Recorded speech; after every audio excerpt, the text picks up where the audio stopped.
ఈరోజు మీ జీవితంలో what seems impossible దాన్ని చూసి భయపడకండి. ఏది అసాధ్యంగా కనబడుతుందో దాన్ని చూసి భయపడకండి. ఏది కుదరలేదు అంటున్నారో దాన్ని చూసి భయపడకండి. మీరు నమ్మవలసింది ఏంటంటే, మీరు దేవుని చిత్తము, మీ చిత్తం పక్కన పెట్టండి, మీ తలంపులు పక్కన పెట్టండి, వ్యర్థమైన మీ చిత్తంలో, వ్యర్థమైన మీ ఆశలో, వ్యర్థమైన కోరికలు పక్కన పెట్టి coming to God's plan, coming to God's plan. ఎందుకంటే దేవుడు అంటున్నాడు ఏంటి ఆ మాట అంటే, సమాధానకరమైన తలంపులు, సమాధానకరమైన తలంపులు. అందరు గట్టిగా చెప్పండి, ఏంటి ఆ తలంపులు? సమాధానం అన్నప్పుడు మీ హృదయాన్ని సమాధానం దేవుడిని నింపాలని వేడుకుంటున్నానండి. ఎందుకంటే ఈరోజు కలవరపు తలంపులు ఉన్నాయి కానీ సమాధానపు తలంపులు లేవు. యు ఆర్ యాంగ్షియస్, యాంగ్జైటీ, ఏమవుతుంది ఏమవుతుంది ఏమవుతుంది, ఎలాగ ఈ ఉన్నాయి కానీ దేవుడు అంటాడు సమాధానం. నా తలంపులు నీకు అనుగ్రహించబడినప్పుడు యూ విల్ హ్యావ్ పీస్. దేవుడు అంటాడు నా సమాధానాన్ని మీకు ఇస్తున్నాను, I give you my peace. దేవుని సమాధానము మన ప్రతి తలంపుల్ని దాటి వేసేస్తాడంటే. ఇంగ్లీష్లో చాలా ఇష్టం నాకు ఆ మాట.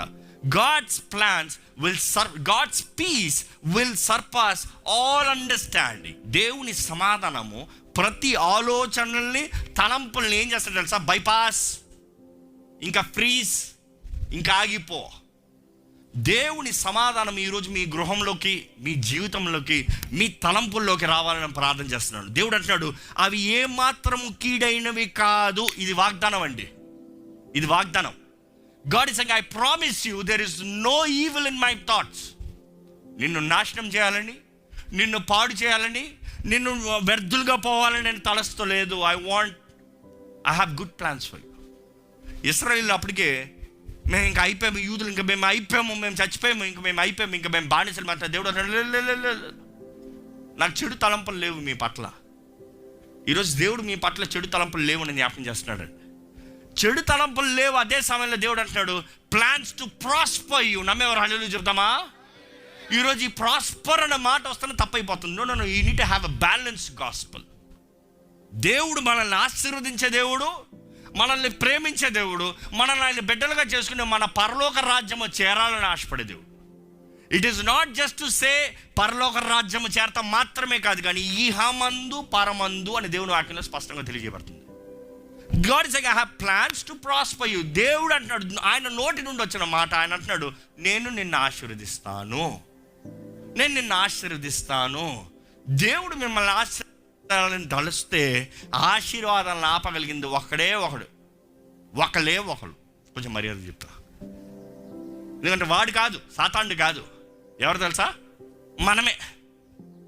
ఆయన తలంపులు జరగడం చేసేది అపవాది కాదు, కానీ మనమే. We have the choice. You make the choice.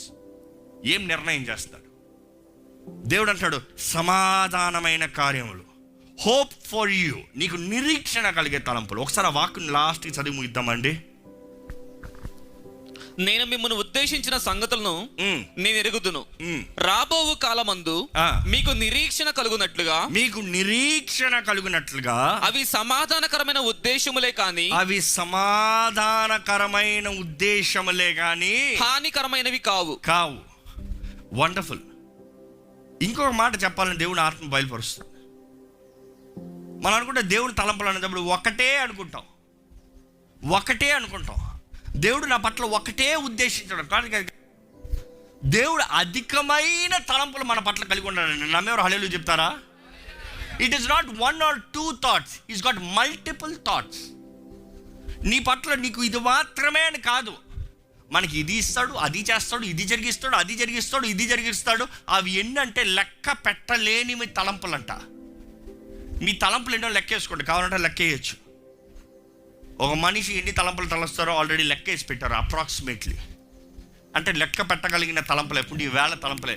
Probably it's 24,000, 27,000, I'm not sure. కానీ ఒక రోజుకి తన తలంచే తలంపులన్నీ. కానీ దేవుడు అంటున్నాడు నేను నీ పట్ల కలిగి ఉన్న తలంపులు అవి లెక్క పెట్టలేని తలంపులు. ఒకసారి ఆ వాక్కు చూద్దామా?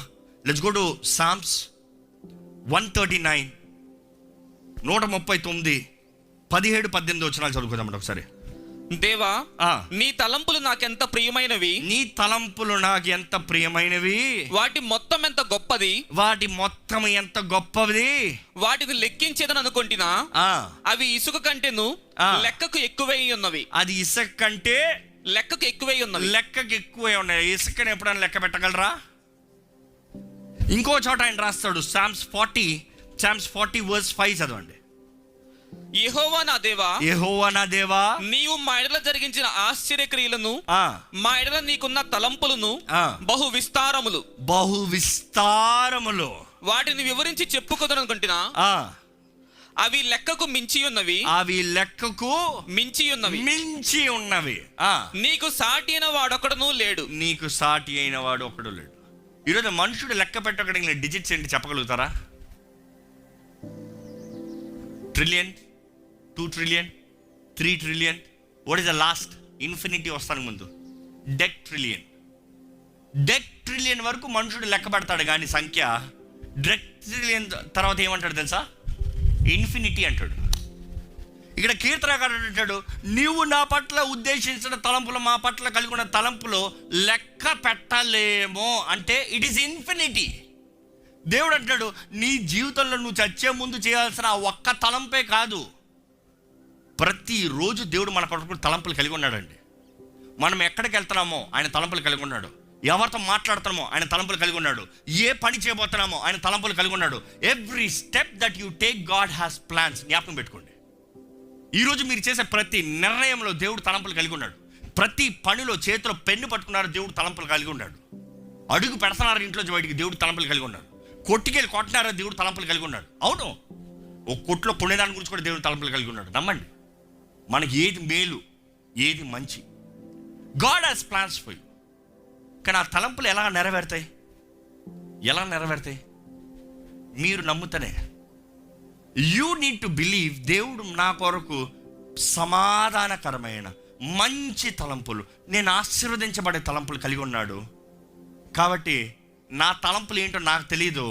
నా తలంపులు కొద్దిగా పక్కన పెట్టి ఆయన చేతుల్లోకి సమర్పించుకుని దేవుని అడుగుతాం, God, let me know your plans, let me fulfil your desire, let me fulfil what is best for me. నాకు ఏది మేలు అది నేను జరిగిస్తానయ్యా, నాకు తెలియజేయి. నా చిత్తము కాదు నీ చిత్తమే జరిగించావు, నా చిత్తము కాదు నీ చిత్తమే జరగాలి.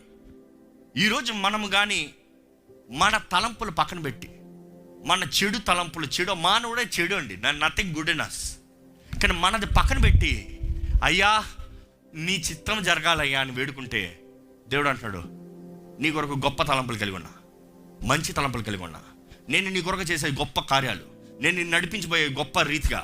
నువ్వు వెళ్ళేటప్పుడు పోరాడతావా పాయింట్ కాదు, జయం వస్తుందా పాయింట్ కాదు, తప్పకుండా జయం అనుగ్రహించబడింది, పోరాడటానికి శక్తి అనుగ్రహించబడింది. కానీ నీవు నా చిత్తంలో అడుగు తీసుకుని ముందుకెళ్తావా? God is asking you. ఈరోజు ఏంటి మీ సమాధానము, మీ రెస్పాన్స్? మీరు చెప్పగలుగుతారా, దేవా నా తలంపులు పక్కన పెట్టి నీ తలంపుల్లోకి వస్తున్నానయ్యా? ఎందుకంటే తల్లి గర్భంలో మనం రూపించబడతానికి ముందే దేవుడు మనల్ని ఎరిగిన దేవుడు అండి. బిఫోర్ ఫార్మింగ్, రూపించబడతానికి ముందే దేవుడు మనల్ని ఎరిగిన దేవుడు. ఈరోజు మనం ఇక్కడ ఉన్నామంటే you are not just by ఏదో యాక్సిడెంట్గా పుట్టారని, ఏదో అలా జన్మించేశారని కాదు. దేవుడు మిమ్మల్ని కోరుకున్నాడు, ఏర్పరచుకున్నాడు, జన్మింపజేశాడు. ఆ మాట చెప్పాలంటే ఒక స్పెర్మ్ సెల్లో ఇంచుమించు బిలియన్ సెల్స్, బిలియన్ వెళ్తాయంట. ఆ బిలియన్లో కరెక్ట్గా దేవుడు మిమ్మల్ని కోరిక, నువ్వు రా, ఈ పలానా వ్యక్తి రావాలి, ఈ పలానా వ్యక్తి పట్ల నేను ఉద్దేశం కలిగి ఉన్నాను, ఈ పలానా వ్యక్తి పట్ల ఈ కార్యం నేను జరిగించబోతున్నాను. దేవుడు మనల్ని రూపిస్తానికి ముందుగానే he has planned everything for our life.